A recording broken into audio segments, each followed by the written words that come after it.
قد افلح المؤمنون الذين هم في صلاتهم خاشعون والذين هم عن اللغو معرضون والذين هم للزكاة فاعلون والذين هم لفروجهم حافظون إلا على أزواجهم أو ما ملكت أيمانهم فإنهم غير ملومين فمن ابتغى وراء ذلك فأولئك هم العادون والذين هم لأماناتهم وعهدهم راعون والذين هم على صلواتهم يحافظون أولئك هم الوارثون الذين يرثون الفردوس هم فيها خالدون۔ یقیناً فلاح پائی ہے ایمان لانے والوں نے جو اپنی نماز میں خشوع کا طریقہ اختیار کرتے ہیں، لغویات سے دور رہتے ہیں، زکوٰۃ کے طریقے پہ عامل ہوتے ہیں، اپنی شرمگاہوں کی حفاظت کرتے ہیں سوائے اپنی بیویوں کے اور ان عورتوں کے جو ان کی ملک یمین میں ہوں کہ ان پر محفوظ نہ رکھنے میں وہ قابل ملامت نہیں ہے، البتہ جو اس کے علاوہ کچھ اور چاہیں وہی زیادتی کرنے والے ہیں، اپنی امانتوں اور اپنے عہد و پیمان کا پاس رکھتے ہیں اور اپنی نمازوں کی محافظت کرتے ہیں، یہی لوگ وہ وارث ہیں جو میراث میں فردوس پائیں گے اور اس میں ہمیشہ رہیں گے۔ سورۃ المؤمنون کی 11 آیات آپ کے سامنے پڑھی گئی ہیں اور ان کا ترجمہ۔ آج ہم اس سورت کی ابتدائی آیات پر بات کریں گے اور ہمارا آج کا موضوع ہوگا نماز میں خشوع کیسے پیدا کیا جائے۔ عموماً لوگ شکایت کرتے ہیں یا پریشان ہوتے ہیں کہ ہم نماز تو پڑھ لیتے ہیں لیکن ہماری نمازوں میں خشوع نہیں آتا، یا نماز پڑھ کر سکون نہیں ملتا، یا نماز پڑھتے ہوئے دلوں میں بہت وسوسے آتے ہیں۔ تو آئیے دیکھتے ہیں کہ ان آیات کی روح سے ہم اپنی نمازوں کو کیسے بہتر بنا سکتے ہیں اور نماز میں خشوع پیدا کرنے کا طریقہ کیا ہو سکتا ہے۔ الذین هم فی صلاتهم خاشعون، وہ لوگ کامیاب ہیں جو اپنی نمازوں میں خشوع رکھتے ہیں، خشوع اختیار کرتے ہیں۔ خشوع کا لفظ خ شین عین سے ہے جس کا معنی ہے سکون، ایسی نماز جس میں سکون ہو، دل کے اندر بھی اور ظاہری حرکات میں بھی، یعنی دل میں اللہ کا خوف ہو، اللہ ہی کی محبت ہو، اللہ کی طرف دھیان ہو، اور دل کے اندر یہ احساسات اتنے گہرے ہوں کہ انسان کے ظاہری رویے میں بھی نظر آ رہے ہوں، اس کے اعضاء پر بھی ان کا اثر ہو۔ پھر خشوع کا معنی کسی کے آگے جھک جانا، دب جانا، عاجزی اور انکساری کا اظہار کرنا بھی کیا گیا ہے۔ تو گویا خشوع کا لفظ آتے ہی دل میں پہلا خیال کیا آنا چاہیے؟ سکون، ٹھہراؤ، ریلیکس، عاجزی، جھکاؤ۔ اسی لیے ہم دیکھتے ہیں کہ حضرت مجاہد کہتے ہیں کہ نظر اور آواز کو پست رکھنے کا نام خشوع ہے۔ حضرت علی رضی اللہ تعالیٰ عنہ فرماتے ہیں کہ دائیں بائیں التفات یعنی گوشہ چشم سے دیکھنے سے بچنا خشوع ہے، یعنی نماز میں کھڑے ہو کر دائیں بائیں نہیں دیکھنا، ادھر ادھر نہیں دیکھنا اور آنکھوں کے کناروں سے بھی نہیں دیکھنا۔ جو اس سے بچ جائے گویا وہ خشوع کی حالت میں ہے۔ حضرت عطا فرماتے ہیں کہ بدن کے کسی حصے سے نہ کھیلنا خشوع ہے، یعنی نماز میں بے وجہ کھجانا یا کپڑے ٹھیک کرنا، ہلنا جلنا، آگے پیچھے ہونا، کبھی ٹانگ اٹھانا، کبھی انگلیاں مروڑنا، کبھی کچھ کرنا، کبھی ایک ٹانگ پہ بوجھ ڈال کے کھڑے ہو جانا، یہ سب چیزیں خشوع کے خلاف ہیں۔ حضرت ابو ذر رضی اللہ تعالی عنہ سے روایت ہے کہ رسول اللہ صلی اللہ علیہ وسلم نے فرمایا، اللہ تعالیٰ نماز کے وقت اپنے بندے کی طرف برابر متوجہ رہتا ہے جب تک وہ دوسری طرف التفات نہ کرے، یعنی بندہ جب رب کی طرف متوجہ رہتا ہے تو رب بھی بندے کی طرف متوجہ رہتا ہے۔ جب وہ دوسری طرف التفات کرتا ہے یعنی گوشہ چشم سے دیکھتا ہے تو اللہ تعالیٰ اس سے رخ پھیر لیتے ہیں، یعنی آپ کا دھیان اگر اللہ کی طرف رہا تو اللہ کی توجہ بھی آپ کی طرف، جو ہی آپ نے ادھر ادھر منہ کیا توجہ کی، اللہ نے بھی اپنا رخ پھیر لیا۔ نبی کریم صلی اللہ علیہ وسلم نے حضرت انس کو حکم دیا کہ اپنی نگاہ اس جگہ رکھو جس جگہ سجدہ کرتے ہو، اور یہ کہ نماز میں دائیں بائیں التفات نہ کرو، یعنی نماز کو خشوع کیا ہے؟ نگاہیں سجدے کی جگہ ہوں۔ اگر آپ اس عمل میں کامیاب ہو جائیں تو یقین مانے آپ کی نماز میں خشوع آ جائے گا۔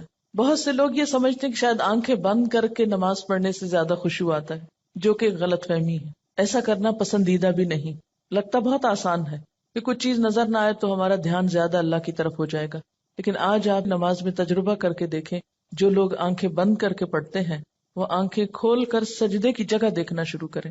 اس میں یہ ہوتا ہے نا کہ جب ہم بچپن سے ایک طریقے پہ نماز پڑھ رہے ہیں، کبھی کسی نے ہمیں ٹوکا نہیں، کیونکہ ہم سب سے زیادہ مائنڈ اس وقت کرتے ہیں جب کوئی ہماری نماز کی اصلاح کرنا چاہے۔ عام طور پر اگر آپ لوگوں کو کسی بھی چیز سے روکیں تو وہ اتنا نہیں برا مناتے، لیکن اگر نماز کے بارے میں تھوڑی سی بات بھی کر دے تو ہائپر سینسیٹیو ہوتے ہیں، غصہ کرتے ہیں کیوں کہا. اگر مثلا کسی نے اگر دوپٹہ باریک لیا نماز میں تو اسے روکا جائے کہ نہیں یہ ٹھیک نہیں، یا اگر ٹخنے ننگے ہو رہے ہیں اور بتایا گیا، یا یہ کہ نماز کا طریقہ درست نہیں، اگر اس میں کسی نے تھوڑی سی بھی مداخلت کر دی تو ناقابل برداشت. تم ہوتے کون ہو مجھے کچھ کہنے والے؟ اس لیے عموماً لوگ اپنی عزت بچانے کو دوسروں کو چھوڑ دیتے ہیں. ٹھیک ہے جو چاہیں کریں، پھر کیا ہو سکتا ہے جب کسی کو خود پرواہ نہیں، جب کوئی خود اپنی اصلاح نہیں چاہتا تو آپ کیا کر سکتے ہیں کسی کے لیے. اور بعض اوقات انڈائریکٹلی 20 بار سمجھانے کے باوجود بھی لوگ اپنا طرز عمل نہیں بدلتے. تو یاد رکھیے کہ جب تک طریقہ درست نہیں ہوگا خشوع نہیں آئے گا. تو خشوع لانے کے لیے نمبر 1 کہ سنت کے مطابق نماز پڑھنے کی کوشش کریں، اور اس میں سجدے کی جگہ پہ دیکھنا شروع کریں. نماز میں حرکت کم کریں. عموماً تو مجھے ٹیلی ویژن دیکھنے کا کبھی نہ موقع ملا ہے نہ موقع ہوتا ہے. تو اس رمضان میں جہاں ہم ٹھہرے ہوئے تھے تو وہاں پر ٹیلی ویژن تھے، تو رات کو حرم کی تراویح آتی تھی، تو مجھے بہت ہوتا تھا کہ اتنا قریب ہے ہم اور وہاں شریک نہیں ہو سکتے. تو میں اہتمام کے ساتھ تھوڑی دیر لگا کے دیکھتی تھی کہ اچھا آج کون سی آیات آ رہی ہیں، آج کیا ہو رہا ہے. تو اس میں نے خصوصی طور پہ غور کیا کہ جو امام ہوتے تھے ایسے لگتا تھا کہ پتھر کے بت ہیں جو ان کو بالکل کوئی حرکت نہیں. اور وہاں سے مجھے اپنی نماز کو چیک کرنے کا احساس ہوا کہ ایک جگہ پر نظر ہے. ہمارا حال کیا تھا، کبھی آنکھیں بند کر لیتے، اوپر سر کر رہے ہوتے ہیں، کبھی ادھر کر رہے ہوتے ہیں، کبھی نیچے کر لیتے ہیں، کبھی آنکھیں کھول لیتے ہیں، کبھی ادھر ادھر تھوڑا سا دیکھ لیتے ہیں. کیا خاک خشوع آئے گا؟ اگر آپ کسی کو خشوع کے ساتھ نماز پڑھتے دیکھیں تو آپ دیکھیں گے آپ کی نماز میں بھی آئے گا، یا آپ کے پاس اگر کوئی کھڑا ہو تو اس سے بھی آپ کو فائدہ ہوگا. لیکن اگر آپ واقعی چاہتے ہیں، کیونکہ اس تدبیر نے مجھے بہت زیادہ فائدہ دیا ہے، آنکھیں بند نہیں کرنی، آنکھیں کھلی رکھنی ہے، لیکن مسلسل سجدے ہی کی جگہ پہ دیکھنا ہے، ادھر ادھر نہیں دیکھنا، اور کم سے کم حرکت، ہلنا نہیں ہے. یہ 2 کام آپ کر لیں تو اندر بھی ٹھہراؤ آئے گا. اسی لیے خشوع کا معنی سب سے پہلے میں نے آپ کو سکون والا بتایا، سکون. اور جو اس طرح نماز پڑھے اس کی نماز کے بعد بھی اس کو ایک خاص سکون نصیب ہوگا. ہم نماز پڑھ کے بے چین اٹھتے ہیں بعض اوقات، کیا پڑھا، کبھی رونے بھی بیٹھ جاتے ہیں، کوئی فائدہ نہیں.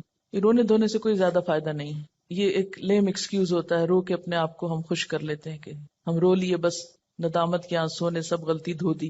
ٹھیک ہے اس سے دھل جاتی غلطی، لیکن غلطی کی جب تک اصلاح نہ ہو تو محض رونا فائدہ نہیں دیتا، یا محض ندامت فائدہ نہیں دیتی. تو اس لیے 2 چیزوں پہ خصوصی توجہ کرنی ہے اگر چاہتے ہیں خشوع آئے. تو یہاں پر اللہ تعالیٰ فرماتے ہیں کہ صرف نماز پڑھنا ہی کافی نہیں، بلکہ نماز میں خشوع ضروری ہے. کس کے لیے؟ کامیابی کے لیے. اسی لیے آپ دیکھیے کہ ایسی جگہ پر نماز پڑھنے کو کہا گیا ہے جہاں زیادہ آس پاس موومنٹ نہ ہو. مردوں کے لیے تو بہت ہی اچھا چانس ہوتا ہے کہ مسجد میں چلے جائیں، مسجد میں سبھی نماز پڑھیں، کچھ اور تو وہاں ہو نہیں رہا ہوگا، تو اس میں خشوع پیدا ہونے کا ایک قدرتی ماحول ہوتا ہے. لیکن عورتوں کے لیے کیا پسندیدہ ہے؟ جیسے حدیث میں آتا ہے کہ گھر کے اندر والے حصے میں، یعنی جتنا عام ایکٹیویٹی والے حصے کو چھوڑ کر آپ الگ تھلگ ہو کر نماز پڑھیں اتنا ہی اچھا ہے، کیونکہ اس سے کوئی بیرونی جو انٹرفیرنس ہے یا ڈسٹریکشن کے اسباب ہیں وہ نہیں رہیں گے، تو آپ کے لیے آسانی ہو جائے گی. تو جب ہم سکون کے فارمولے پہ عمل کریں گے تو لازمی طور پر پھر ہم نماز میں کچھ اور چیزوں کا بھی خیال رکھیں گے جو عموماً دیکھا گیا ہے کہ لوگ ان کا خیال نہیں رکھتے. تو کن چیزوں سے پھر بچنا ہے؟ مثلاً نمبر 1 ہلنا نہیں، نمبر 2 مختلف سمتوں میں جھکنا نہیں. کیسے؟ یعنی یہ نہیں کہ کبھی دائیں ٹانگ پہ کھڑے ہو جائیں، کبھی بائیں ٹانگ پہ کھڑے ہو جائیں، یہ نہیں کرنا. ٹھیک ہے اگر شروع میں آپ کو بہت لمبی نماز کی عادت نہیں تو مختصر پڑھنا شروع کریں، لیکن ہلے بغیر. کپڑوں کو بار بار سمیٹے نہیں، نہ ان کو جھاڑیں. ایسا دوپٹہ یا ایسا لباس نہیں پہنے کہ جو بار بار گرے اور بار بار آپ اس کو سمیٹنے میں مصروف ہوں. پھر اسی طرح جائے نماز کو درست طریقے پہ بچھائیں، یہ نہیں کہ نماز کے بیچ میں ہی آپ اسے ٹھیک کرنا شروع کر دیں. ایسی جائے نماز پہ کھڑے مت ہو کہ جو ہر دفعہ میں اکٹھی ہو جائے اور ہر دفعہ میں آپ اس کو سیدھا کر رہے ہوں. پہلے جو کھجور کے درختوں کے پتے ہوتے تھے ان کے جو جائے نماز ملتے تھے، اگر آج آپ کو میسر ہو اور اس پر نماز پڑھنے کی کوشش کریں تو آپ دیکھیں گے خشوع میں اضافہ ہوگا. بالکل ایک نیچرل میٹ ہوتا ہے نا، اس کی اپنی ایک خوشبو بھی ہوتی ہے اور وہ اکٹھا نہیں ہوتا، اور اس پر آپ کے ہاتھ پاؤں سب جم جاتے ہیں. یہ جتنی مخملی جائے نمازیں آ گئی ہیں اتنی ہی نماز میں خشوع ختم ہو گیا. کبھی پاؤں پھسل رہے ہوتے ہیں، کبھی ہاتھ پھسل رہے ہوتے ہیں. جس چیز پر آپ نماز پڑھتے ہیں اس کو بھی درست کرنے کی ضرورت ہے، وہ بھی مددگار ہے. اسی لیے آپ صلی اللہ علیہ وسلم نے نماز کے وقت سامنے نقش و نگار اور جائے نمازوں کے اوپر نقش و نگار اور ان چیزوں کو ناپسند کیا ہے کیونکہ یہ بھی نماز میں خلل انداز ہوتے ہیں. پھر اسی طرح تن کے بھی نہیں کھڑے ہونا چاہیے، یعنی بہت اکڑ کے نہیں کھڑے ہوں، بلکہ نارمل نیچرل ریلیکس طریقے سے کھڑے ہوں. بہت اونچی قرات نہ کریں. مثلاً اگر آپ تہجد میں یا نفل کسی میں ذرا سا زیادہ تلاوت کرنا چاہتے ہیں، بہت چیخ چلا کے نہیں کریں. یا کہیں آپ امامت کرا رہے ہیں تو اس صورت میں بھی قرات میں عاجزی ہونی چاہیے، کیونکہ وہ بھی خشوع میں اضافہ کرے گی. اسی طرح گا گا کر تلاوت کرنا یہ بھی درست نہیں. مصنوعی تکلف سے تلاوت کرنا. پھر اسی طرح نماز میں جمائیاں لینا اور لیتے چلے جانا نہیں، ان کو کنٹرول کریں. اسی طرح جلدی جلدی کرنا، کیونکہ خشوع کیا ہے؟ سکون. اور سکون میں کیا ہے کہ آپ جب قیام کریں تو ہلنا بند کر دیں، رکوع کریں تو اتنی دیر رکوع کریں کہ جسم ہلنا بند کر دے. رکوع سے جب اٹھیں تو کھڑے ہو کر دوبارہ اتنا کھڑے ہوں کم از کم کہ آپ کا جسم ہلنا بند کر دے. پھر جب آپ سجدے میں جائیں ٹک جائیں اور اس وقت سر اٹھائیں جب تسبیحات پوری ہو چکی ہوں اور ہلنا بھی ختم ہو چکا ہو. یہ نہیں کہ آپ ایک کانسٹنٹ موومنٹ میں کھڑے ہوئے تو رکوع میں ہلتے ہلتے پھر کھڑے ہو گئے، پھر سجدے میں ابھی ہلنا بند نہیں تو پھر کھڑے ہو گئے اور پھر واپس پلٹ گئے. یہ ماری ماری نماز جو ہے جلدی کی، اس سے قطعاً خشوع نہیں آتا. خشوع کے لیے آپ کو ٹھہر ٹھہر کر آہستہ نماز پڑھنی ہوگی. اسی طرح اگر کوئی چیز نماز میں اذیت دے رہی ہو تو اس کو ہٹانا ضروری ہے، کیونکہ بعض اوقات جب ہم کہتے ہیں نا سکون اور ٹھہر جانا، تو اس میں ہم ایسا ٹھہرتے ہیں کہ کوئی چیز اگر ہمیں اس میں پریشان کر رہی ہے، چبھ رہی ہے، یا کوئی خارش ہو گئی یا کچھ، تو ہم اس کی طرف بھی توجہ نہیں دیتے. نتیجہ کیا؟ تو کچھ سمجھ نہیں آتا پڑھ کیا رہے. تو یہ ان نیچرل قسم کا سکون بھی طاری نہیں کرنا. اس میں کوشش کریں کہ کم سے کم موومنٹ سے اس سبب کو دور کر دیں.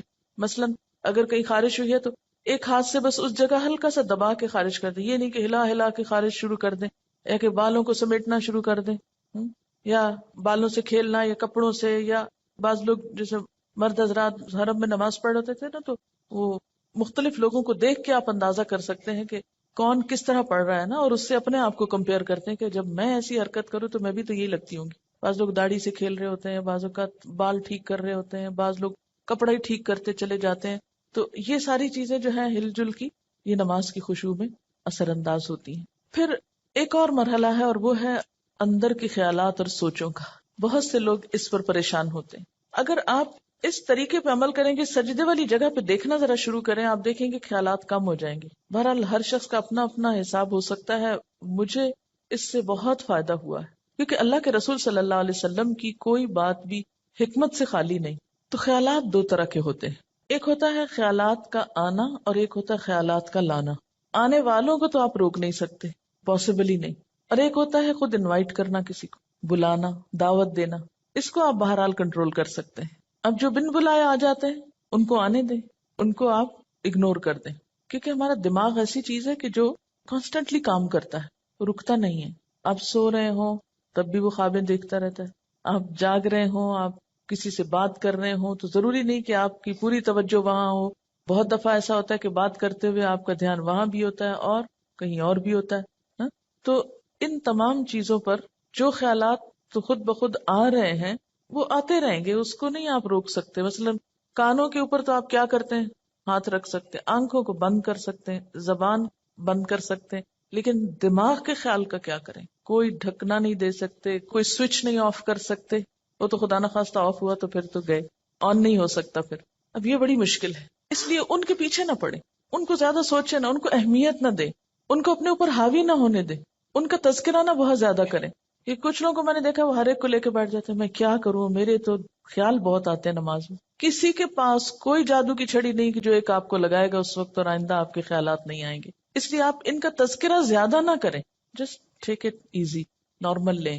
تو ہوتا ہی ہے تو آئیں گے، لیکن یہ نہ کریں کہ کوئی ایک خیال آ گیا ہے تو پھر اس کے آگے اور سوچیں. مثلاً اپنے کاموں کی پلاننگ وہاں کھڑے ہو کے شروع کر دیں. اور فرض نمازوں میں ایسا نہیں ہو سکتا، ایسا نہیں کیا جا سکتا. نفل میں اگر ہو جائے، جیسے حضرت عمر رضی اللہ تعالیٰ عنہ جو فوجوں کو ترتیب دینی ہوتی تھی تو نفل نماز شروع کر دیتے تھے. تو نوافل کی حد تک ٹھیک ہے، لیکن فرض میں نہیں. پھر آپ دیکھیے کہ اگر آپ بدل بدل کے صورتیں پڑھیں گے، قرآن پاک کا کچھ حصہ ساتھ ساتھ یاد کرتے رہیں گے، تو آپ دیکھیں گے کہ اس سے بھی فرق پڑتا ہے. چینج سے یکسوئی آتی ہے. مثلاً ایک جگہ آپ کھڑے ہیں یا ایک جگہ آپ کام کر رہے ہیں تو بعض اوقات آپ کام نہیں کر پاتے اور بار بار آپ کو خیالات تنگ کرتے ہیں. اپنی پڑھائی کے دوران بھی آپ نے دیکھا ہوگا، آپ تھوڑی سی پوزیشن چینج کر لیتے ہیں، جگہ بدل لیتے ہیں، اٹھ کے جا کے پانی پی کے آ جاتے ہیں، یہ کچھ تو اس سے پھر فرق پڑ جاتا ہے.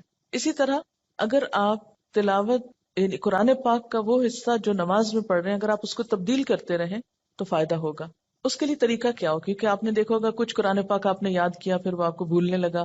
کوئی صورت اگر کچھ دن تک نہیں پڑھی اگلے دن نماز میں پڑھنے کھڑے ہوئے وہ اٹکنا شروع ہو گیا, آپ نے تنگ آ کے چھوڑ دی. ایسی چیزیں بہت نیچرل ہوتی ہیں. اس کا علاج کیا ہے؟ ایک پاکٹ سائز کا چھوٹا سا قرآن پاک کا نسخہ جو ہے وہ نماز کے وقت میں قریب رکھ لیں. میں نے ایک باسکٹ سی بنائی ہوئی, تو آپ کیا کریں, دعاؤں کے کارڈز, تسبیح اور جو قرآن پاک کا نسخہ, اگر آپ چشمہ لگا کے پڑھتے ہیں تو چشمہ, یہ ساری ضروری چیزیں جو ہیں اس کے اندر موجود ہوں.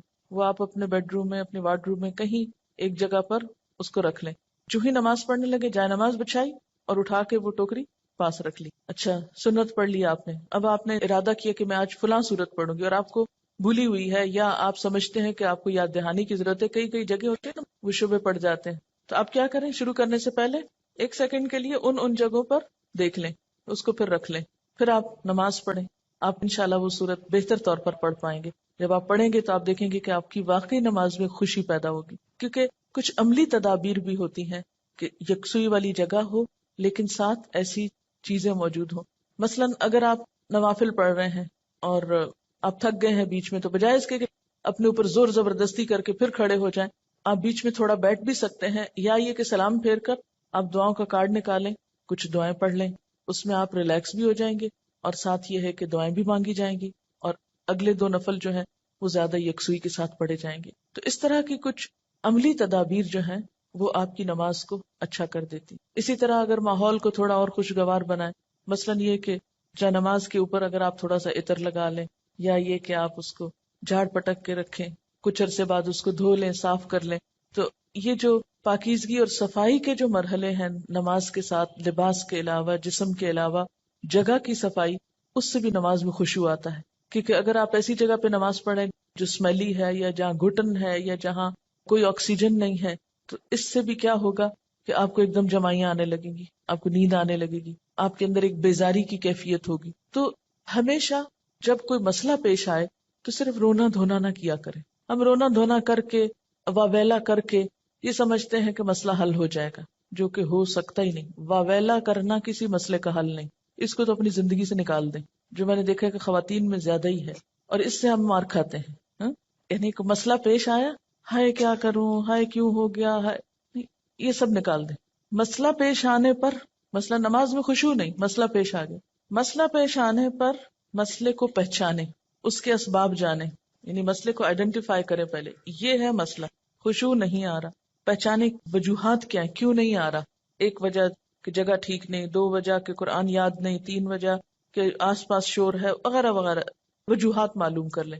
اور ایک ان سب وجوہات سے بڑی وجہ کہ نماز پڑھنے کے ٹھیک طریقہ ہی نہیں آتا, الفاظ کی ادائیگی درست نہیں نماز کی, تو وہ ہر وقت ایک گلٹ ہے اندر, پتہ نہیں ٹھیک پڑھ رہی ہوں کہ نہیں, پتہ نہیں ٹھیک پڑھ رہی ہوں کہ نہیں. یہ جب تک یہ گلٹ رہے گی نماز میں خوشی نہیں آئے گی. اس گلٹ کو دور کریں. اگر آپ کو مثلاً اتحیات پڑھنا نہیں آتا, دروشی پڑھنا نہیں آتا, سیکھ لیں کسی سے, بالکل شرم محسوس نہیں کریں, جتنا جلدی ہو سیکھ لیں. کیونکہ اگر درست علم ہوگا تو آپ دیکھیں گے کہ اس سے بھی آپ کو سکون آ جائے گا.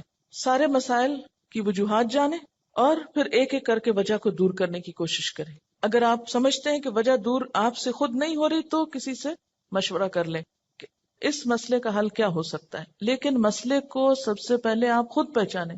کبھی یہ نہ کہا کریں بار بار مجھے نہیں پتا کہ یہ کیوں ہے. نہیں, کیوں نہیں پتا, پتا ہونا چاہیے. اللہ نے آپ کو عقل دی, سمجھ دی, جاننے کی کوشش کریں. اور پھر اس کے بعد یہ ہے کہ اس کا حل کریں, اور اس معاملے میں بے صبری نہ کریں.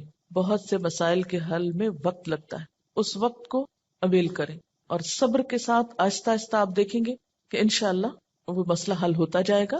اور سب سے بڑی بات یہ کہ پھر اللہ تعالیٰ سے خوب خوب دعا کریں کہ اللہ تعالیٰ تو میری نماز میں خشوع دے دے, مجھے نماز کا شوق دے دے, مجھے نماز کی محبت دے دے, نماز کو میری آنکھوں کی ٹھنڈک بنا دے. اس طرح کی جو بھی دعائیں آپ کے دل میں آئیں, آپ دیکھیے کہ مانگنے کے لیے آپ کے اندر سے بات اٹھنی چاہیے نا. دعا کوئی مصنوعی چیز نہیں ہے کہ کوئی مانگ رہا ہے تو آپ اس کو دیکھ کے آپ بھی شروع کر دیں. اس کی ضرورت آپ کو خود محسوس ہونی چاہیے کہ یہ چاہیے مجھ کو, یہ مانگنا ہے مجھے, اس کے بغیر میرا گزارا نہیں ہو رہا. تو جس طرح دنیا کی چیزوں کے لیے ہم تڑپ تڑپ کے مانگتے ہیں, اسی طرح دین کے لیے بھی, اپنی آخرت کے لیے بھی تڑپ تڑپ کے مانگنا سیکھیں. تو انشاءاللہ آپ دیکھیں گے کہ اللہ تعالیٰ کی رحمت بہت قریب ہے. پھر ایک اور بات یہ کہ جہاں اٹکاؤ ہو وہاں صدقہ کریں، یعنی جو صدقہ ہے ہر رکاوٹ کو دور کرنے کا ذریعہ ہوتا ہے، اس سے آپ دیکھیں گے کہ گرہیں کھلیں گی. اور صدقے کے لیے بھی ضروری نہیں کہ کوئی بہت بڑی اسپیشل چیز آپ تیار کریں، جمعرات کا انتظار کریں اور پھر اس میں کھانا پکائیں اور پھر اس میں کوئی مخصوص لوگوں کو بلائیں اور کھلائیں یا کوئی اور اس طرح کا مصنوعی کام کریں. اس کے لیے کیا ہے، فوری طور پر کسی کے ساتھ کوئی بھلائی کر لیں، اور کوئی نہیں تو جو سامنے سے آ رہا ہے اس کو دیکھ کے مسکرا لیں. اسی طرح آگے بڑھ کے سلام کریں. ان چھوٹی چھوٹی چیزوں میں دوسروں کی مدد جو ہے یہ سب صدقے کے کام ہے. اور ساتھ یہ ہے کہ پھر اللہ کے راستے میں مال خرچ کرنا، اپنی پسندیدہ چیز دوسرے کو دے دینا، اسی طرح کی چھوٹی چھوٹی چیزیں. تو آپ دیکھیں گے کہ وہ اندر کی گرہیں کھلیں گی نا تو باہر کی خود بخود کھلنے لگیں گی اور آپ ریلیکس ہو جائیں گے. اور اس خشوع کے ساتھ نماز جو ہے کامیابی کا ذریعہ ہے. اگرچہ مکمل کامیابی آخرت میں ہوگی، لیکن دنیا میں بھی آپ دیکھیں گے کہ آپ کو ہر مشکل کا حل، جیسے نبی صلی اللہ علیہ وسلم کا طریقہ تھا، کیا تھا کہ جب بھی آپ کو کوئی مشکل معاملہ پیش آتا فوراً نماز پڑھتے. وہ نماز پھر ایک بوجھ نہیں رہے گا. بخاری اور مسلم میں ہے، حضور صلی اللہ علیہ وسلم سے پوچھا گیا کہ سب سے زیادہ محبوب عمل اللہ کے نزدیک کیا ہے؟ آپ نے فرمایا نماز کو وقت پر ادا کرنا. پوچھا گیا پھر؟ فرمایا ماں باپ سے اچھا سلوک کرنا. پوچھا گیا پھر؟ فرمایا اللہ کی راہ میں جہاد کرنا. جہاد کرنا اگرچہ ضروری ہے لیکن وہ بعد میں ہے، پہلے اپنی نمازیں درست کر لیں اور وقت پہ پڑھیں. اور یہ جو وقت پہ پڑھنا ہے نا، اگر اس کی عادت ہو جائے تو آپ دیکھیں گے کہ آپ کے وقت میں برکت ہو جائے گی. ہوتا کیا ہے، نماز کا وقت ہو گیا نا، ہم ٹال رہے ہیں نہ تو جو کام کر رہے ہیں وہ صحیح ہو رہا ہے ٹالنے کی وجہ سے، اور نہ نماز ہماری ٹھیک ہوگی پھر، کیونکہ جو نماز دیر سے پڑھی جائے گی اس میں خشوع ہو ہی نہیں سکتا. اگر آپ فجر کے آخری ٹائم پہ اٹھے ہیں کیسے خشوع آئے گا؟ ٹینشن تو یہی رہے گی کہ سورج نہ نکل آئے یا نکل نہ چکا ہو. کوئی بھی نماز جو تاخیر سے پڑھیں گے، آپ وقت گزار کے پڑھیں گے، وہ خشوع سے خالی ہو جائے گی، خود بخود آٹومیٹیکلی پھیکی ہو جائے گی. اس لیے کوشش کریں، یعنی اگر آپ خشوع لانا چاہتے ہیں تو پہلی کوشش کہاں سے شروع ہو کہ وقت پر اور اول وقت میں. حضرت ابو درداء سے روایت ہے کہ رسول اللہ صلی اللہ علیہ وسلم نے فرمایا سب سے پہلی چیز جو امت سے اٹھ جائے گی یعنی سلب ہو جائے گی وہ خشوع ہے، یہاں تک کہ قوم میں کوئی خاشع نظر نہ آئے گا. بہت سے لوگ نماز پڑھیں گے مگر کوئی خاشع نظر نہ آئے گا. حدیث میں آتا ہے ایک مرتبہ نبی صلی اللہ علیہ وسلم نے ایک شخص کو دیکھا کہ نماز پڑھ رہا ہے، ساتھ ساتھ داڑھی کے بالوں سے کھیلتا جا رہا ہے. اس پر آپ نے فرمایا لو خشع قلبہ خشعت جوارحہ، اگر اس کے دل میں خشوع ہوتا تو اس کے جسم پہ بھی خشوع طاری ہو جاتا. ظاہری خشوع جب آتا ہے جب دل میں خشوع، دل اللہ کے آگے جھکا ہوا. اور اگر دل دنیا کی یادوں میں اور دنیا کے قصوں میں مشغول ہو تو پھر خشوع نہیں آ سکتا. خشوع کا لفظ بولتے ہی آپ کے ذہن میں کیا چیز آتی ہے؟ سکون، عاجزی. ایک لفظ میں ہو تو سکون اور دوسرے میں ساتھ ہی عاجزی بھی. سورۃ الانبیاء میں پیغمبروں کی صفات میں اللہ تعالیٰ فرماتے ہیں وَكَانُوا لَنَا خَاشِعِينَ، یہ سارے پیغمبر ہمارے لیے خشوع کرنے والے تھے. تو اس سے کیا پتہ چلتا ہے کہ خاشع ہونا جو ہے، عاجز ہونا اور اللہ کے سامنے عاجزی اختیار کرنا، یہ پیغمبروں کی صفات میں سے رہا ہے. سورۃ انبیاء کی آیت 90. اور اس میں بھی آپ دیکھیے کہ انہم کانوا یسارعون فی الخیرات ویدعوننا رغبا ورہبا وکانوا لنا خاشعین، کہ وہ بھلائیوں میں بہت جلدی کرتے تھے، یسارعون فی الخیرات، اور ویدعوننا رغبا ورہبا، رغبت کے ساتھ اور خوف کے ساتھ ہمیں پکارتے. حالانکہ وہ پیغمبر تھے پھر بھی محض رغبت نہیں تھی، خوف بھی ساتھ تھا. وکانوا لنا خاشعین، اور وہ ہمارے آگے جھکے ہوئے تھے. تو اس سے یہ پتہ چلتا ہے کہ نماز کے اندر خشوع صرف نماز میں ہی جھکنے کا نام نہیں، یا صرف نماز کی حد تک عاجزی اختیار کرنے کا نام نہیں، بلکہ اس کے علاوہ عام روزمرہ زندگی میں بھی یہ اخلاق پیدا ہونا چاہیے، یا عام روزمرہ زندگی میں بھی ہمارے اندر یہ کردار پیدا ہونا چاہیے. اب جب سکون کی بات ہوئی کہ کانوا لنا خاشعین، اور خشوع کا معنی اگر سکون کیا جائے اور عاجزی کیا جائے تو عملی زندگی میں کہاں کہاں یہ نظر آئے گا اور کس کس طرح ہوتا یہ کہ جب ہم نماز میں لطف اٹھاتے ہیں تو ایک نماز کا اچھا پڑھنا آئندہ کی نماز کے لیے خود بخود انتظار کی کیفیت پیدا کر دیتا ہے نا، کیونکہ آپ نے اس کو انجوائے کیا ہوتا ہے. اور اگر ایک نماز آپ نے خراب پڑھی تو اس کے بعد دل پہ بوجھ پڑتا ہے، اس بوجھ سے گلٹ آتی ہے اور پھر انسان کہتا ہے کیا فائدہ، پتہ نہیں پچھلی کا کیا بنا، اب اگلی کیا پڑھوں. بس وہ ایک پھر ڈگمگانے کی اور کشمکش کی کیفیت پیدا ہو جاتی. تو ہر نماز اپنی جگہ اہم ہے، اور ہر نماز کے اندر ایسی کوشش ضروری ہے جو اگلی نماز کے لیے ایک تیاری بن جائے، یا ایک گراؤنڈ پریپیئر کر دے، یا اس کے لیے ایک بنیاد بن جائے. وہ خشوع صرف نماز میں ہی تو نہیں رہتا نا. نماز میں کیفیت طاری ہوئی، اس کے بعد آپ عام زندگی میں لوگوں سے معاملہ کر رہے ہیں، تو اب اس میں کچھ کنٹینیوٹی ہونی چاہیے نا. ٹھیک ہے اس لیول کی تو نہیں، لیکن اس کا اثر زندگی کے دوسرے معاملات پر بھی پڑنا چاہیے. کیونکہ نماز جو ہے یہ ہماری پوری شخصیت کو ریفارم کرتی ہے، اس کی اصلاح کا سبب بنتی ہے. نماز کے اندر کی کیفیات باہر پر اثر انداز ہوتی ہیں، ٹھہراؤ آنے لگتا ہے نا. کسی کا کمنٹ ہے، 2 چیزیں اگر ہم خود میں پیدا کر لیں تو دین کے کام میں آسانی ہو جاتی ہے. ہر ماحول میں پرسکون بیٹھ کر دیکھنا، اور ہر عادت اور طبیعت کے لوگوں سے ملنا اور نارمل رہنا. یہ ہے وہ تاثیر جو نماز کی خشوع سے آپ کے معاملات پہ پڑتی ہے نا. یہ لکھتی ہے کہ 2-3 مواقع جن کا مجھے تجربہ ہوا. ایک تو یہ کہ قریبی رشتہ دار کے انتقال پہ جانا ہوا. کچھ بتانے کی کوشش کی لیکن ایک معتبر خاتون نے سختی سے خاموش کرا دیا. میں نے اپنا قرآن لیا، پڑھتی رہی، سوچتی رہی اور واپس آ گئی. سوئم پہ گئی تو کتاب میرا جینا میرا مرنا ساتھ لے گئی. خالی صفحات پہ اپنا پیغام ہمدردی لکھا، اور یہ کہ جو بھی یہ کتاب پڑھے دوسروں کو بتائے اور مرنے والے کے لیے مغفرت کی دعا کرے. یہ چھوڑ کر آ گئی، یعنی میسج کے ساتھ کتاب. 2 مہینے بعد فون آیا ان کی بہو کا کہ جو بھی لوگ دوسرے شہروں سے آئے ہیں میں نے پڑھ کر کتاب سنائی ہے. ہر کوئی کتاب کا مطالبہ کر رہا ہے. جتنی کتابیں انہوں نے مانگی بھجوا دی. لے جانے والے نے بتایا کہ ہر کوئی یہ کتاب لینا چاہ رہا ہے، اور میری بیوی ہر ایک کو کتاب سناتی ہے. کام ہو گیا. اگر یہ اس معتبر خاتون کی بات نہ مانتی اور اس وقت الجھ پڑتی تو اس صبر کا یہ جو پھل ملا ہے یہ نہ ملتا. کہتے ہیں نا صبر کا پھل میٹھا ہوتا ہے. اس وقت تو بہت سخت تکلیف سے گزرتا ہے انسان، اور ہم عام طور پر جھلا اٹھتے ہیں کہ نہیں مجھے تبلیغ کا موقع نہیں ملا اور اتنا اچھا موقع چلا گیا. ایک تو یہ کہ اللہ تعالیٰ کے فیصلوں کو اگر قبول کرنا آ جائے نا ہمیں تو زندگی پر لطف ہو جائے. موقع مل گیا الحمدللہ، نہیں ملا تو اس میں بھی کوئی مصلحت ہوگی ضرور. میں اس حال پہ بھی راضی ہوں. میں نے کوشش کر لی، اگر چانس نہیں ملا کوئی بات نہیں، لیکن کوشش نہیں چھوڑی. جب ہم جھلا اٹھتے ہیں اور اپسیٹ ہوتے ہیں تو اس میں نقصان کیا ہوتا ہے کہ ہم پازیٹیولی کام کرنا چھوڑ دیتے ہیں، کوشش ترک کر دیتے ہیں. جب کوشش چھوڑتے ہیں تو اگلا نیکی کا موقع ختم ہو جاتا ہے. اور کوشش پر آمادہ رہنا اور صبر کی کیفیت بھی دراصل خشوع سے آتی، کیونکہ نماز بھی تو صبر کا نام ہے نا. یعنی آپ نے بولنا نہیں، آپ نے ادھر ادھر نہیں دیکھنا، آپ نے ہلنا نہیں. میں تو سمجھتی ہوں کہ ہلنے سے رکنا سب سے بڑا صبر ہے نماز کا. ورنہ باقی جتنی بھی کیفیات آتی ہیں نا ان سب کو ہم ہل جل کے وہ بیلنس کر لیتے ہیں. یعنی نیند آئی ہے، اونگ آئی ہے، اور کوئی بوریت ہوئی ہے کچھ، تو وہ ہل کے آگے پیچھے کر کے جھوم جھام کے آنکھیں بند کر کے تھوڑا ریلیکس کر کے، تو وہ جو کیفیت طاری ہونی چاہیے تھی وہ ہونے نہیں دیتے. ان کا ایک اور تجربہ ہے. لکھتے ہیں کہ اسی تجربے کے بعد، یعنی جس تجربے کا انہوں نے پیچھے ذکر کیا ہے، جب 2-3 منٹ ملے کچھ نہ کچھ کارڈ پر لکھ کر رکھ لیتی ہوں. چونکہ یہ پریکٹیکل ٹپس ہے نا تبلیغ کی، اس لیے میں اس کو آپ سے شیئر کرنا چاہتی ہوں. اور جہاں جاؤں لے جاتی ہوں. اس وقت نہ بھی لوگ پڑھیں تو بعد میں ضرور پڑھتے ہیں. اب مثلاً بنایا کہ وما قدر اللہ حق قدری ہی، اللہ تعالیٰ کا شکوہ، اور اندر لکھا ہوا ہے اللہ تعالیٰ کا بندوں سے شکوہ، اور نہیں انہوں نے قدر کی اللہ کی جیسا کہ حق ہے اس کی قدر کرنے کا. فرمایا میں اور جن و انس عجیب معاملے پہ ہیں.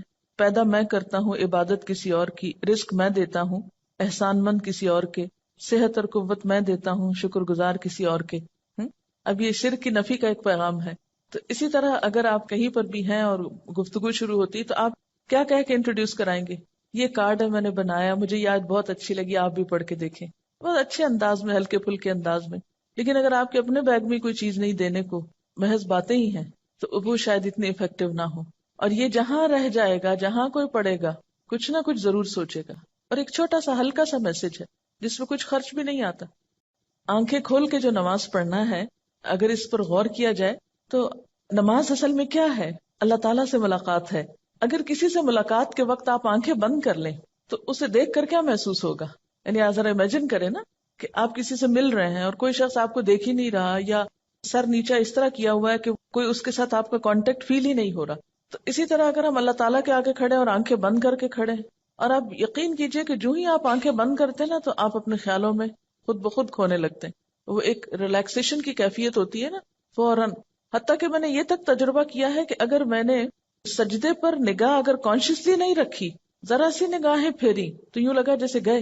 یعنی اگر غور سے سجدے کی جگہ کو فالو کیا جائے تو اس کا ایفیکٹ اور ہے. اور اگر ذرا سی بھی نگاہیں جیسے ہوتی ہیں نا کہ فوکس نہیں رہتی اور آپ ادھر ادھر ذرا سے ان کو ڈھیلا کر دیتے ہیں تو اس سے بھی ایک دم یوں لگتا ہے شیطان نے اچک کے لے لیا اپنا حصہ، فوراً خیال بھٹکنے لگتا ہے. یعنی آنکھیں بند کر کے اگر آپ اپنی پوزیشن پہ بھی غور کریں، ابھی تجربہ کر کے دیکھ لیں تو آپ دیکھیں گے کہ آپ اپنے بارے میں بھی لاسٹ ہو جائیں گے کہ آپ کی پوزیشن کیا ہے. تو کسی سے ملاقات کے وقت آنکھیں بند کر لینا یہ ملاقات کے ادب کے خلاف ہے. تو اللہ تعالیٰ کے سامنے جب انسان کھڑا ہو تو ایک اچھے حال میں کھڑا ہو. انسان کے اندر جب بے سکونی ہوتی ہے تو انسان پھر سکون لغویات میں تلاش کرتا ہے، پھر وہ لغو کی طرف مائل ہوتا ہے. لیکن جب اپنے ذات کے اندر ٹھہراؤ آ جاتا ہے، سکون آ جاتا ہے، تو پھر کیا ہوتا ہے؟ انسان کو ایسی چیزوں سے دلچسپی نہیں ہوتی، اس کا اس میں پھر دل ہی نہیں لگتا. نماز میں جب آپ سجدے کی جگہ پر دیکھتے ہیں تو اس میں آپ کا جو اپنی پوزیشن ہے وہ بھی بہت بیلنسڈ ہو جاتی ہے.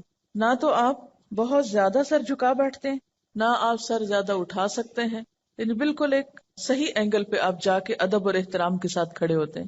انسان کے اندر اللہ نے یہ رکھا ہے عبادت کا جذبہ اور جھکنے کا، لیکن انسان کی جو انا ہے اور سرکشی ہے وہ اس کو ختم کر کے رکھ دیتی. اصل میں نماز میں ایک طرح سے وہ آپ کی ایکسرسائز ہو رہی ہوتی ہے نا، سکون سے کام کرنے کی بھی، کیونکہ موجودہ دور کی جو زندگی ہے اس میں ہر طرف حرکت ہی حرکت ہے، شور ہی شور ہے، ہنگامہ ہے. آج کے دور کی زندگی ایک فاسٹ لائف ہے نا، ایک ہنگامہ خیز زندگی.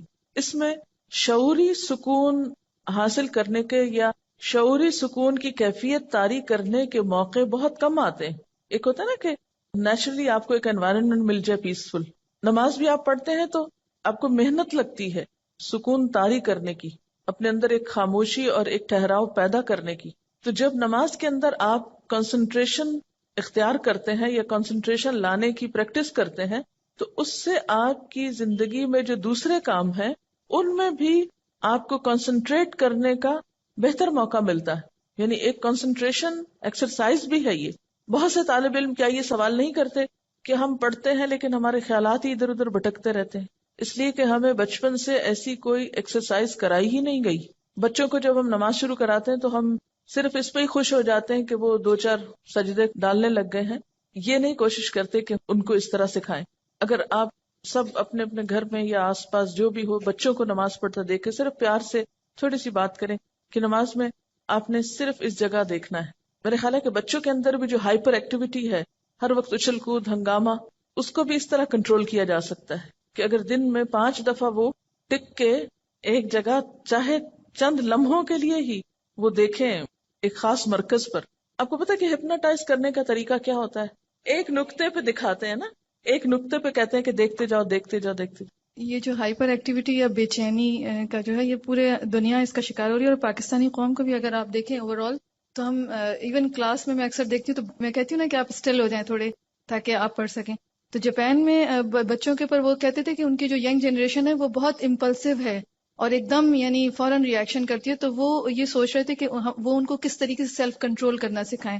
اور اس میں انہوں نے آف کورس کچھ ریسرچز کر کے کہا تھا کہ اگر یہ صبح میں کوئی ردم والی چیز باواز بلند پڑھیں اور نیچر کے زیادہ قریب جائیں. اور میں یہ سوچ رہی تھی کہ اللہ سبحانہ تعالیٰ کتنی خوبصورتی سے ایک سیلف کنٹرولنگ کا کتنا خوبصورت ایک اکوپمنٹ دے رہے ہیں، ایک اسٹریٹجی دے رہے ہیں کہ بس یہ اگر کریں، اور تلاوت ہے اور پھر فوکس ہے ایک فوکل پوائنٹ پہ. اور اگر اس طریقے سے بچوں کی تربیت کی جائے تو نو ونڈر کہ انشاءاللہ اگلی جنریشن جو ہے وہ تو کم از کم سکون والی کیا ہے، اور جو امپلسو بیہیویئرز ہیں وہ نہ ہو پائیں. خشوع کا اثر ہمارے باہمی قریبی تعلقات پر بھی پڑنا چاہیے. قریبی رشتہ داروں، دوستوں، ملنے جلنے والوں سے معاملہ کرتے وقت ہمارے اندر عاجزی، انکساری، سکون اور خشوع کا مظاہرہ ہونا چاہیے. جب انسان قرآن پڑھنے لگتا ہے یا دین کی طرف آتا ہے تو لازمی طور پر دل میں ایک ہلچل پیدا ہوتی. جیسے پانی کے اندر آپ ایک پتھر پھینکتے ہیں تو اس سے ایک شور اٹھتا ہے، پھر آہستہ آہستہ وہ پتھر نیچے اترتا ہے، تہ میں جا کے بیٹھتا ہے، پھر وہ جم جاتا ہے وہاں، پھر اس پر کائی آنے لگتی ہے، پھر اگر کوئی اس پہ پاؤں رکھے وہ تو پھسل سکتا ہے لیکن وہ اپنی جگہ سے نہیں ہلتا.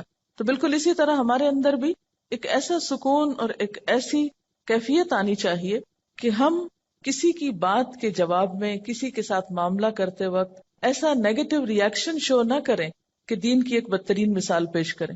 ایمان کے لطف اور حلاوت محسوس ہوتی ہے نا ان آیات کو پڑھ کر. یعنی اس خشوع کا اثر زندگی پر پڑنا چاہیے نا. نماز میں کیا ہوتا ہے؟ دل میں اللہ کی یاد ہے، زبان پہ اللہ کا ذکر ہے اور ایک ٹھہراؤ ہے. تو بالکل اسی طرح نماز کے بعد بھی جب ہم زندگی کے عام معاملات اختیار کرتے ہیں تو اس میں بھی ہمارے دل میں اللہ کی یاد ہونی چاہیے، خاموش لمحات میں اس کا ذکر ہونا چاہیے. اور اس کے علاوہ ہمارے پوری شخصیت کے اوپر ایک ٹھہراؤ نظر آنا چاہیے. یعنی یہ سکون ہمارے چہروں پر، ہماری چال میں، ہمارے معاملات میں، ہماری ہر چیز میں محسوس ہونا چاہیے. تب ہم اسلام کے صحیح نمائندے ہوں گے. پیس یعنی ایک اپنے آپ کو ٹیسٹ کرنے کا مقام بھی ہے یہاں پر. افلاح اور فلاح میں کامیابی دنیا اور آخرت دونوں کی ہے. تو دنیاوی اعتبار سے کامیابی کا مطلب یہ نہیں ہے کہ ہم دنیاوی اعتبار سے کسی بہت بڑے سٹیٹس کے حامل ہو جائیں. اصل کامیاب انسان وہ ہے کہ جس کے اپنے اندر سکون اور جس کی زندگی میں ایک خاص قسم کا وقار ہے. وہ کہیں پر بھی ہے، من پسند حالات میں ہے یا ناپسندیدہ حالات میں ہے، لیکن وہ ٹھہرا ہوا ہے. طوفان آ رہا ہے، آندھی آ رہی، کچھ آ رہا ہے، وہ ٹھہرا ہوا ہے، وہ پرسکون ہے، اس میں ایک جماؤ ہے. یہ ہے دراصل کامیابی. یعنی آخرت کی کامیابی تو کل پتہ چلے گی، لیکن آج اپنے آپ کو ٹیسٹ کر کے دیکھیں کہ کیا یہ کیفیت پیدا ہو رہی ہے. اس میں پھر آپ دیکھیں گے اس کا اثر آپ کی گفتگو پر بھی پڑے گا، آپ کے معاملات پہ پڑے گا، لین دین پہ پڑے گا، حتیٰ کہ لسننگ کی ہیبٹ جو ہے اس پر بھی پڑے گا کہ ہم سکون سے سنیں گے. ورنہ کیا ہوتا ہے، آدھی بات سنتے ہیں اور آدھی بات سننے سے پہلے ہی جواب بھی شروع کر دیتے ہیں، اور یہاں سے معاملات میں گڑبڑ اور جھگڑے شروع ہو جاتے ہیں. اور سنانے والے کو چپ کرانا پڑتا ہے کہ ایک دفعہ سنو. تو اس سے پتہ چلتا ہے نا کہ ایک شخصیت میں گہرائی پیدا ہوتی، شیلونس ختم ہوتی. جو گہرا برتن ہوتا ہے تو اس میں اگر پانی ہو تو جتنا بھی آپ اس کو ہلائیں چھلکائیں، جتنے بھی اس کو جھٹکے لگائیں، کیا ہوتا ہے، باہر نہیں آتا، تو اندر ہی اچھل کے اندر ہی بیٹھ جاتا ہے. لیکن جب شیلو برتن ہوتا ہے، کم گہرا ہوتا ہے، تو تھوڑا سا پانی بھی اس کے اندر نہیں ٹک کے رہتا، فوراً باہر چھینٹے آتے ہیں. خشوع کے ساتھ پھر روب بھی آتا ہے. حضرت عیسیٰ علیہ السلام کے بارے میں آتا ہے نا کہ وجیہن فی الدنیا والآخرہ، تو پھر وہ ایک وجیح شخصیت جو ہے وہ جنم لیتی. اب آپ دیکھیں کہ اتنی ساری صفات ہیں، سب سے پہلے خشوع کا ذکر کیوں آیا؟ کیونکہ اگر یہ پیدا ہو گیا تو باقی چیزیں خود بخود پیدا ہوتی جائیں گی. نماز میں اگر وہ خاشع ہیں تو عملی زندگی میں جتنی بھی ٹیمپٹیشنز ہیں، جتنی بھی ڈسٹریکٹ کرنے والی چیزیں ہیں، ان سے وہ بچنے کی صلاحیت ان کے اندر پیدا ہو گئی. اسی لیے لغو سے بھی اعراض کر رہے ہیں، کیونکہ اگر نماز میں خشوع نہیں تو لغو سے بچا نہیں جا سکتا. پھر جب لغو سے بیزاری ہوتی ہے تو کچھ کرنا تو ہے، اس لیے ہم للزکاۃ فاعلون، تزکیہ کے کاموں کی طرف ان کی سرگرمیاں بڑھ جاتی، اچھائی اور بھلائی اور خیر کے کاموں میں سرگرم ہو جاتے ہیں. پھر ان کی خاص ذاتی زندگی میں بھی بہت طہارت اور پاکیزگی ہے، پاک دامنی ہے، حیا ہے، باوجود اس کے کہ معاشرے کے اندر حرام طریقے موجود ہیں سیٹسفیکشن کے، لیکن وہ ان سب سے اجتناب برتتے ہیں، اور جس چیز کو اللہ نے ان کے لیے جائز اور حلال قرار دیا وہ اسی سے جم کے رہتے ہیں. کیونکہ صبر ہے نا، جس شخص کے اندر خشوع نہ ہو، صبر نہ ہو، وہ صرف حلال تک پھر رہ ہی نہیں سکتا. اس کی نگاہ بھی خیانت کرے گی، اس کا دل بھی خیانت کرے گا. اسی لیے آپ دیکھیں گے پھر آگے امانت اور عہد کی پابندی، امانت اور عہد کا پاس رکھنا. امانتوں کی ادائیگی جو ہے اس میں بھی آپ دیکھیں گے کہ ٹھہراؤ کی ضرورت ہے. مثلا امانت میں خیانت جو ہے وہ صرف مال کی نہیں بلکہ مثلا نگاہ کی خیانت. اگر آپ کے اپنے دل میں ایک چین ہے، ایک سکون ہے، تو آپ ادھر ادھر نگاہیں نہیں اٹھائیں گے، حرام چیز کی طرف آپ نگاہ نہیں لے جائیں گے.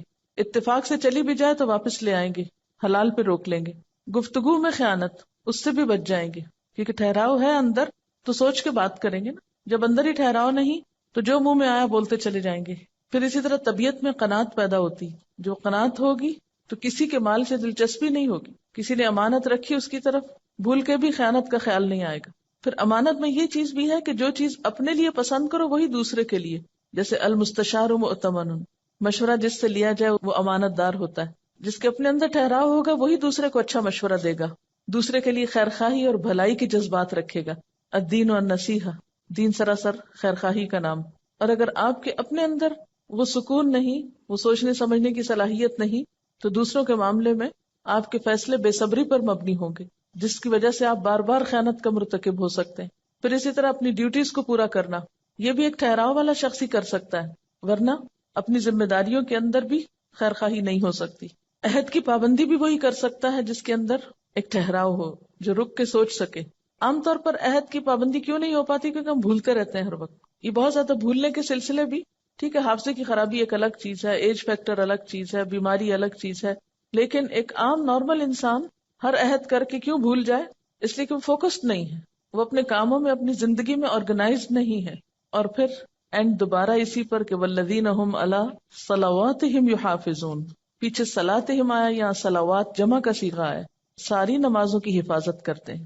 یعنی صرف خشوع پر ہی فوکس نہیں، بلکہ نماز سے متعلق جتنی بھی چیزیں ہیں ان سب کے بارے میں کانشیس ہوتے ہیں. جیسے کہ آپ سب کو معلوم ہے کہ مارکیٹ میں جو ہے نا وہ سکسیس لٹریچر بہت زیادہ اویلیبل ہے کہ کیسے بہت زیادہ سکسیسفل بنے، اور ویسٹ میں بہت زیادہ اس پر کام ہوا ہے کیونکہ وہ لوگ کامیاب ہونا چاہتے تھے. ہم لوگ تو چونکہ احساس ہی نہیں ہے اس لیے ہم کامیاب بھی نہیں ہونا چاہتے تھے. انہوں نے بہت ریسرچ وغیرہ کی ہے. تو میں نے اتفاق سے کچھ ایک آدھ کتاب پڑھی ہے اس سے متعلق. تو اس میں یہ ہے کہ سائیکالوجسٹ کی ریسرچز اور بہت سارا انہوں نے سالوں سال ریسرچ کر کے بہت ساری ڈفرینٹ چیزیں انہوں نے، کسی نے کہا 7 لائز of success, 7 keys of success, 7 habits of highly effective people, this and that. لیکن اور اس کے اندر وہ کہتے تھے کہ آپ کو ایموشنلی، آپ کو مینٹلی اتنا اسٹرانگ ہونا چاہیے کہ آپ کو دنیا کوئی کچھ بھی کہے تو آپ اندر سے اتنے سیکیور ہوں کہ آپ کو کوئی آپ کو ہلا نہ سکے، بلکہ آپ اپنے مقاصد پہ فوکس کریں. اور ایک جو سائیکالوجسٹ جو یہودی تھا وکٹر فرینکل، اس نے بھی یہ کہا تھا کہ آپ کے کوئی بھی کام جو آپ کو اسٹیمیولس ہوتا ہے اور آپ کے رسپانس سے پہلے آپ رکنا آپ کو ضروری ہے، اور یہ اللہ سبحانہ تعالیٰ نے انسان کے اندر رکھا ہے. لیکن میں ہمیشہ یہ سوچتی تھی کیسے ہوگا، جیسے وہ کہتے تھے کہ اپنی ذات پر آپ کو فوکس کرنا ہے اور دوسروں کو نہیں دیکھنا ہے اپنی. تو اب یہ کیسے، یہ کام کیسے ہو؟ ہمیشہ وہ ایک کوشچن مارک رہ جاتا تھا کہ ٹھیک ہے انہوں نے بتائی ہوئی ٹپس، لیکن وہ اس چیز کا ویکیوم پورا نہیں کرتی تھی مجھے کبھی بھی، کہ مجھے اس کا ایک طرح سے وہ کی پوائنٹ مل گیا نا، لائک دس واز دا کی وچ واز مسنگ، کہ اچھا اگر سکسیس شروع کرنی ہے تو اس کا پہلا اسٹیپ تو یہی ہوگا کہ while you are saying your prayers you should focus on Allah subhanahu wa ta'ala ذات and whatever you are doing. اور لائک جیسے فزیکلی اگر ہم کر رہے ہیں تو ایک سجدے کی جگہ کو ہم فوکس کریں. اس فوکس کرنے سے اب اگر آپ دیکھیں کہ وہ جو اسٹلنس ہے، میں نے ایک کتاب پڑھی تھی اس میں تھا کہ آپ کی فزیکل اسٹیٹ جو ہے وہ آپ کی مینٹل اسٹیٹ کو جنم دیتی ہے. یعنی جس فزیکل اسٹیٹ میں آپ بیٹھے ہیں، جیسے آپ لوگوں سے بھی کئی دفعہ میں نے بات کی ہے کہ اسٹریٹ بیٹھے ہیں تو آپ ایکٹیو فیل کریں گے، آپ کا برین وہی ہارمون سیکریٹ کرے گا. تو جب فزیکلی آپ نے کانسنٹریٹ کیا ہوا ہے تو برین جو ہے نا، نو ونڈر برین آپ کو وہی والے میسیجز دے گا کہ you are still, you are focused. اور پھر اس سے جو جیسے کہ ایک نماز، جیسے ابھی بات ہوئی کہ ایک نماز دوسری نماز کی جو ہے وہ ایک طرح سے بیس بنتی ہے، اور دنیا کے جو دوسرے معاملات میں ہیں ان کی بیس بنتی ہے. تو جب انسان کی تمام توجہیں ایک فوکس پہ آ جاتی ہیں اور وہ غافل ہونے سے بچا رہتا ہے، ورنہ کیا ہوتا ہے ہم نے ادھر دیکھا ہم فوراً غافل، اور اس سے جو نا آپ ایک دم ایک الرٹ پوزیشن میں جب ہم اپنے معاملات کر رہے ہوتے ہیں تو اس وقت بھی ہم ایسے ہی کانشیس رہتے ہیں. کانشیس کا وہ لیول ڈیولپ ہوتا چلا جاتا ہے، اور پھر انسان پھر اپنے ہر چیز میں، جیسے بھی بات ہوئی ایک ایک چیز میں، تو مجھے لگ رہا تھا دیٹ از دا بیس کہ خشوع کا ڈیولپ ہونا جو ہے نا وہ ہمیں اس کو ایک کانشیس لیول پہ جو ہے نا اپنے آپ کو چیک کرنا ہے کہ خشوع کا لیول کیسے ڈیولپ ہو، اور اس کو کوشش اس کی 5 نمازوں میں یہ کانسٹنٹلی کام ہو رہا ہے. تو اللہ سبحانہ تعالیٰ ہمیں دیکھیے کس لیول تک پہنچانا چاہتے ہیں. تو میرے خیال میں ان آیات کی جو ہے وہ دیٹ از خشوع. تو میں سمجھتی تھی کہ نماز نماز اٹس این عبادت، بٹ اللہ سبحانہ تعالیٰ کا کتنا کرم ہے کہ اس نے یہ عبادات ہمیں ایک بہت بیسٹ انسان بننے کے لیے اسٹیپس فراہم کیے ہیں کہ اس پہ چڑھ جاؤ گے تو یہ چیز ہوگا، اس پہ چڑھ جاؤ گے تو یہ چیز ہوگا. اب دیکھیں آپ کو فیل ہوگا انشاءاللہ کہ جب آپ کا یہ کانسنٹریشن ڈیولپ ہوگا تو یہ جو ہماری نظریں قرآن پڑھتے پڑھتے ادھر کوئی گیا تو ہم نے ادھر دیکھا، تو وہ آپ کا بہت امپروو ہوگا. اور بچوں کے لیے تو کانسنٹریشن کو ڈیولپ کرنے کے لیے، مطلب ایک بچے کے لیے جب ٹیچر لکھ دیتی ہے لیک آف کانسنٹریشن تو اس کے لیے بہت بڑا مائنس پوائنٹ ہوتا ہے، اور پھر سجیشنز دینی پڑتی ہیں کہ جی اس کا کانسنٹریشن ڈیولپ کرنے کے لیے آپ یہ کریں، یہ اسٹریٹجی کریں، یہ کریں. لیکن اگر کانسنٹریشن ڈیولپ بچپن سے ہی ہو رہا ہو، اور اگر ایڈلٹ ہو کے بھی اگر ہم اس کو کر رہے ہوں، تو انشاءاللہ تعالی باقی چیزیں کرنا بہت آسان اور انٹر لنکڈ ہو جائیں گی. جیسے زندگی میں بھی مقصد ہے، اور مقصد پر نظر رکھنا اور گول کو سامنے رکھنا، جیسے نشانہ جس کو بولتے ہیں نا، ٹارگٹ، تو وہ بھی آپ کا صحیح جب لگتا ہے جب آپ فوکسڈ ہوتے ہیں نا. تو یوں محسوس ہوتا ہے کہ نماز کا یہ خشوع ہمیں زندگی میں بامقصد ہونے میں بھی مددگار ہوتا ہے، کہ ہم جس مقصد کے لیے جی رہے ہیں وہ کسی وقت بھی نظروں سے اوجھل نہ ہو. میں سوچتی تھی کبھی کہ کیوں 5 نمازیں فرض ہیں، یعنی جتنی شدت نماز کے معاملے میں برتی گئی ہے دین میں، اتنی کسی اور چیز کے بارے میں نہیں. اس سے پتہ چلتا ہے کہ اگر نماز گئی تو دین کا ستون گرا، دین گیا. وہ دین جو آپ کی حفاظت کے لیے ہے، آپ کو پروٹیکٹ کرنے کے لیے ہے، اس کا سرا آپ کے ہاتھ سے چھوٹا. اسی لیے کہا گیا نا کہ جو نماز جان بوجھ کے چھوڑ دے گویا اس نے کفر کیا. تو دنیا کا بھی خسارہ ہو گیا، آخرت کا بھی ہو گیا. یعنی مجموعی طور پر یہ ساری کیفیت ایک نفس مطمئنہ کو جنم دیتی، کیونکہ نماز گناہوں کی بخشش کا ذریعہ بھی ہے نا. بعض اوقات آپ بھول چوک کے غلطی کر جاتے ہیں، یہ انسان ہونے کے ناطے آپ سے بھول چوک ہو جاتی، اس کا بھی ضمیر پہ ایک بوجھ پڑتا ہے. پھر آپ نماز میں آ جاتے ہیں، پھر روتے دھوتے ہیں، پھر معافی مانگتے ہیں، پھر مدد مانگتے ہیں. وَاسْتَعِینُوا بِالصَّبْرِ وَالصَّلَاةِ، اللہ سے مدد مانگتے ہیں. جب وہ مدد آتی ہے تو پھر آپ دوبارہ اپنی اس اصل پوزیشن پہ آ جاتے ہیں. اور اس طرح زندگی میں وہ ایک کھینچا تانی کا جو امتحان ہے، کبھی ادھر کبھی ادھر، اس کو سنبھالتے سنبھالتے آپ دنیا سے رخصت ہوتے ہیں نفس مطمئنہ کی حالت میں. کہتے ہیں نا کہ ہر روز اپنا جائزہ لینا چاہیے. وہ جائزہ ہر روز صرف ایک دفعہ نہیں، دن میں کئی دفعہ لیا کرے کہ میرے دل کا حال کیا ہے. تکلیف آنے پر، خوشی ملنے پر، ہر حال میں پرکھتے رہا کریں دل کا حال کیا ہے. اب ذرا سا دوسری طرح سے بات کر لیتے ہیں. ایک طرف جہاد ہے اور دوسری طرف خشوع ہے. یہ دونوں ایک دوسرے کے اپوزٹ نہیں ہیں.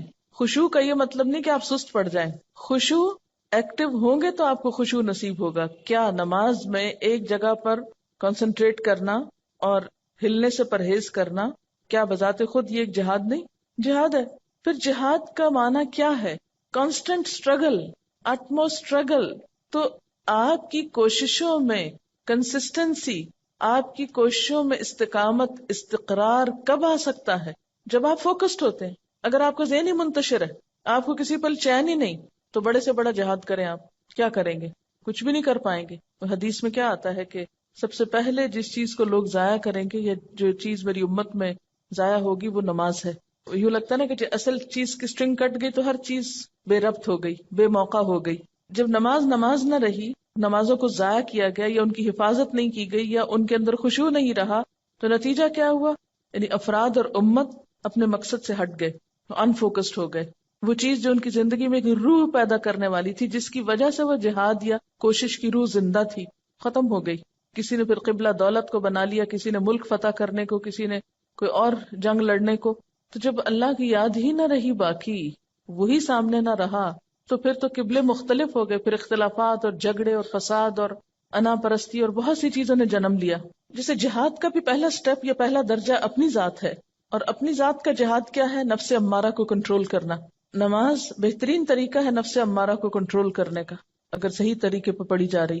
نفس امارہ کی خواہشات میں کیا کچھ آتا ہے، ان سب چیزوں سے پرہیز ضروری ہے نماز کے اندر. تو وہ ایک مسلسل ٹریننگ ہے آپ کی. دیکھیں کہ ایک مومن کی ٹرو پکچر سامنے آتی ہے. اس کے اندر تو خشوع ہے لیکن باہر ایکٹیو ہے. باہر وہ مجاہد نظر آتا ہے اور اندر سے ٹھہرا ہوا ہے. اندر سے آپ گڑے ہوئے ہوں گے، ٹھہرے ہوئے ہوں گے، تو ہی باہر آپ کام کر سکیں گے. اگر اندر بھی ہل جل ہے تو باہر سستی آ جائے گی. یہ اندر کا سکون اور باہر کی ایکٹیویٹی ایک بیلنس قائم کرتی ہے شخصیت میں. اگر اپوزٹ ہو جائے تو نقصان، اور اگر دونوں میں سکون آ جائے تو نقصان. یعنی ایک پرفیکٹ پرسنالٹی کیا ہے؟ اندر سکون ہے، باہر کام ہے، باہر ایکشن ہے. اگر باہر سکون آ جائے اور اندر بے چینی ہو، جو عام طور پر ڈپریشنز میں ہوتا ہے کہ اندر آپ کھول رہے ہیں اور باہر سے بیکار بیٹھے ہیں یا گولیاں کھا کے سوئے ہوئے ہیں یا نم ہیں، تو وہ تو زندگی نہیں. یا اگر دونوں ہی ایکٹیو ہیں، اندر بھی ہلچل ہے، باہر بھی ہلچل ہے، تو بھی آپ ایک متوازن پرسنالٹی نہیں ہے. تو ساری آپشنز کو آپ دیکھیے. تو بہترین آپشن کیا ہے؟ اندر خشوع اور باہر کام. کسی نے لکھ کے بھیجا ہے سورۃ المؤمنون میں خاشعین کی ایک ٹپ میں آپ نے بتایا تھا کہ سجدے والی جگہ پر کنسنٹریٹ کرنا تھا. یہ سن کر میں نے اپنی زندگی اور نماز میں اس کو اپلائی کیا اور بہت فائدہ ہوا. یہی بات ایک دفعہ میں نے ایک میگ میں پڑھی تھی کہ زمین کو یا ایک ہی جگہ پر کنٹینیوسلی دیکھنے سے، اسپیشلی زمین کو دیکھنے سے، ہمارے خیالات اس میں ایبزارب ہوتے ہیں. کیونکہ کھلی آنکھوں سے آنے والے خیالات ذہن میں ریز کی شکل میں ایبزارب ہوتے ہیں، اور بند آنکھوں میں وہی خیالات امیجنیشن کی شکل اختیار کر لیتے ہیں. تو آنکھیں کھلی رکھنا بے حد ضروری ہے. یعنی بعض لوگ کہتے ہیں نا کہ آنکھیں بند کر کے زیادہ ہمیں خشوع ہوتا ہے، وہ امیجنیشن میں انسان چلا جاتا ہے. اور کھلی آنکھوں سے جب آپ کنسنٹریٹ کرتے ہیں تو اس میں خشوع زیادہ پیدا ہو سکتا ہے. حقائق سے آنکھیں بند تو نہیں کر سکتے نا آپ، حقائق کو کھلی آنکھوں سے سامنے رکھتے ہوئے آپ فوکس کریں خود کو. یہ کسی نے سوال لکھا ہے کہ does it mean we don't feel fear or are apprehensive for any or in any situation? یعنی اس کا مطلب یہ ہے کہ اگر ہم خشوع اختیار کریں تو کبھی زندگی میں ہمیں کوئی ہمارے اوپر بے چینی یا کوئی ایسی کیفیت آ ہی نہیں سکتی، یا ہمیں کوئی خوف محسوس نہیں کرنا چاہیے. نہیں، وہ ایک قدرتی بات ہے. کوئی بھی آپ ناپسندیدہ چیز سنیں گے، کوئی بھی آپ خوف دلانے والی، بے چین کرنے والی خبر سنیں گے تو کیفیت تو آئے گی. کہ اس کا علاج کیا ہے، کیا بتایا گیا؟ یعنی یہ نہیں کہا کہ یہ کیفیات آئیں گی نہیں، کہ یو ڈونٹ فیل فیئر، خوف ہوگا، آپ کے تفکرات ہوں گے، آپ کی وریز ہوں گی، لیکن جو ہی کچھ ایسی کیفیت آنے لگے اور ابھی فرض نماز کا وقت دور ہو تو ان بٹوین کیا کرو؟ پھر مصلی پہ آ جاؤ. پھر فوکس ہو جاؤ، پھر اس سے مانگو، ٹھہراؤ آنے لگے گا. نبی صلی اللہ علیہ وسلم کا طریقہ کیا تھا کہ جب کوئی پریشانی کی بات آتی فوراً نماز کی طرف رجوع کرتے، اور پھر نماز کا اگر انسان حق ادا کرے تو خود بخود وہ چیزیں جو ہیں دوبارہ آپ کو اصل پر لے آئیں گی. اور اس میں ایک چیز یہ بھی ہے نا کہ خوف کی جو کیفیت ہے یا کسی بھی فکر اور پریشانی کی، وہ باہر سے زیادہ آپ کے اپنے اندر جس لیول کا وزن آپ اس کا محسوس کرتے ہیں وہ زیادہ امپورٹنٹ ہے. تو نماز آپ کے اندر ایسی اسٹرینتھ لے آتی ہے کہ وہ چیز ہوتی تو ہے لیکن اس کا پریشر یا اس کا جو وزن ہے آپ اپنے اوپر کم محسوس کرتے ہیں، یا اس سے اچھی طرح آپ ڈیل کر سکتے ہیں، یا اچھی طرح اس کو فیس کر سکتے ہیں، یا اس سے نبٹ سکتے ہیں. پھر وہ آپ کے اوپر حاوی نہیں رہتی. کسی لکھا ہے کہ بہت سے لوگ اندھیرے میں نماز پڑھتے ہیں کہ خشوع زیادہ ہوتا ہے. بالکل اندھیرے میں نماز پڑھنا بھی منع ہے، پتہ ہے آپ کو؟ بالکل اندھیرے میں نماز نہیں پڑھی جا سکتی. اچھا دیکھیے کہ خشوع پیدا کرنے کے کچھ تو آرٹیفیشل طریقے ہیں، خود ساختہ، جو درست نہیں ہے. وہ وقتی طور پر تو ہو سکتا ہے آپ کو بہت خوشنما یا بھلے معلوم ہو، اور کچھ وہ طریقے ہیں جو سنت سے ثابت ہیں. اور آپ دیکھیے کہ احسان کی کیفیت بھی جبھی آ سکتی ہے کہ ان تعبد اللہ کأنک تراہ، کہ تم اللہ کی عبادت ایسے کرو گویا تم اس کو دیکھ رہے ہو. ہاں، آنکھیں بند کر کے تو نہیں دیکھ رہے ہو نا. فإن لم تکن تراہ فإنہ یراک. تو آخری بات یہ ہے کہ ظاہری خشوع جب آتا ہے جب دل میں خشوع، دل اللہ کے آگے جھکا ہوا. اور اگر دل دنیا کی یادوں میں اور دنیا کے قصوں میں مشغول ہو تو پھر خشوع نہیں آ سکتا. وآخر دعوانا ان الحمد للہ رب العالمین. سبحانک اللہم وبحمدک نشہد ان لا الہ الا انت نستغفرک ونتوب الیک. والسلام علیکم ورحمۃ اللہ وبرکاتہ.